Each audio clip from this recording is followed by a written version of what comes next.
چیز ہے، وہ مذہب اس کو اس کی اجازت نہیں دیتا۔ نامو نسب زمین کے نسلوں میں بٹ گئے، آدم کے بیٹے کتنے قبیلوں میں بٹ گئے، آئے ہیں جب سے پیش امامت کے مسئلے، سجدے ہمارے کتنے مرحلوں میں بٹ گئے، دیں کس طرح سے قوم کو الزام گمراہی، جب رہنما ہی قوم کے فرقوں میں بٹ گئے۔ اگر رہنما ہی فرقوں میں بٹ گئے اور انہوں نے اس چیز کو نہیں سمجھا، اس کو مقصد کو نہیں سمجھا، تو ہم اس مہان اور اس گریٹ ریلیجن کو کیوں دوش دیں جنہوں نے پوری دنیا میں امن کو لایا۔ یہ سمجھنے کی چیز ہے، کیونکہ بہت ساری چیزیں مجھ کو بھی معلوم نہیں تھی،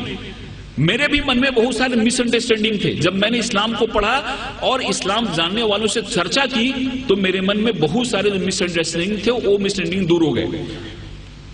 ایک جگہ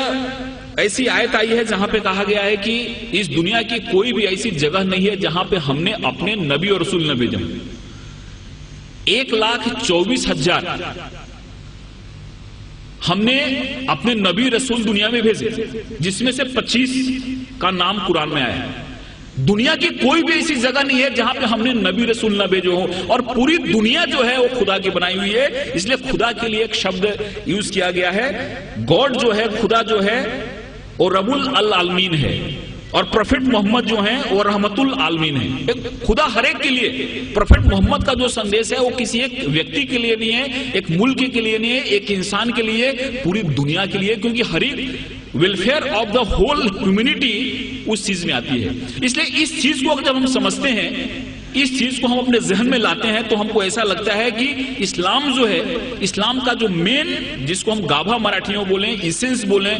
ہندی میں سار بولیں، وہ ہے کہ انسان ایک کیسے بہتر زندگی جی سکتا ہے اور خدا کے کیسے قریب جا سکتا ہے، ایک چیز ہمارے اسلام میں بتائی گئی ہے۔ اور مجھے امید ہے کہ اس طرح کے کارکرم سے یہ جو بات ہے لوگ تک پہنچے گی اور انسان ایک اچھا بہتر انسان بنے گا، اور ہر ایک انسان کے من میں پیار محبت کی بات آئے گی۔ قرآن میں جہاد جو شبد ہے، لفظ ہے، کیول 41 ٹائم آیا ہے،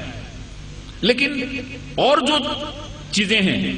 کمپیشن کی بات ہے، رحمت کی بات ہے، آپ کہیں بھی دیکھو قرآن کی شروعات ہوتی ہے رحمت سے، رحیم سے شروعات ہوتی ہے، اور وہ جو شبد ہے رحمت شبد، وہ 325 بار آیا ہوا ہے۔ رحمت شبد جو ہے، کمپیشن شبد جو ہے، وہ 325 بار آیا ہوا ہے، اور جہاد شبد جو ہے وہ 41 ٹائم آیا ہے، اور وہ بھی جنگ کے ارتھ میں نہیں آیا ہے، جہاد ایک ایفرٹس کے روپ میں آیا ہے، ایک کوشش کے روپ میں آیا ہے، اور اس میں بھی ایسا کہا گیا ہے کہ جہاد اکبر اور جہاد اصغر۔ تلوار کی لڑائی بہت چھوٹی لڑائی ہے جس کو انہوں نے جہاد اصغر کہا، اور خود سے لڑنا جہاد اکبر ہے۔ سب سے بڑی لڑائی ہے خود سے لڑنا، ہمارے اندر جو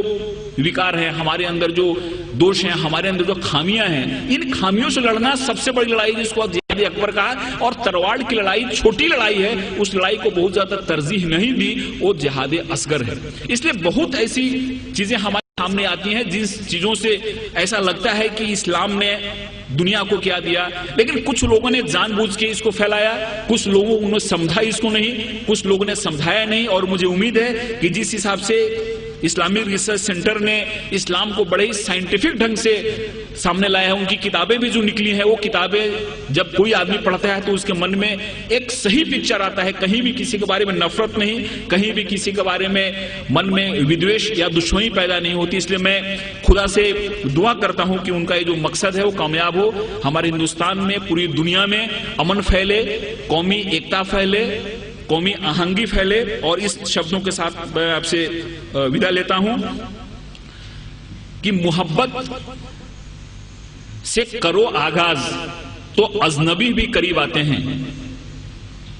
محبت سے کرو آغاز تو اجنبی بھی قریب آتے ہیں، اور محبت ہے ایک روحانی منزل جہاں فرشتے بھی سر جھکاتے ہیں۔ خدا حافظ۔